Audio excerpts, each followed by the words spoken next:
அம்மா உன் வார்த்தை வேதம் என்றெண்ணும் மகனும் நான் தானம்மா.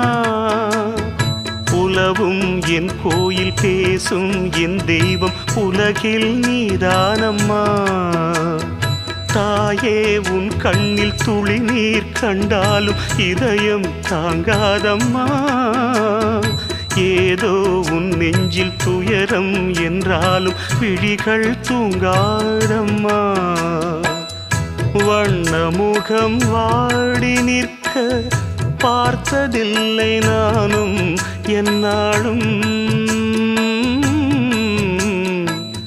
வாடை கொஞ்சம் கூந்தலை ஆடை கொண்டு மூடிட வருத்தம் என்ன இந்நேரம். சொல்லி சொல்லி வந்ததில்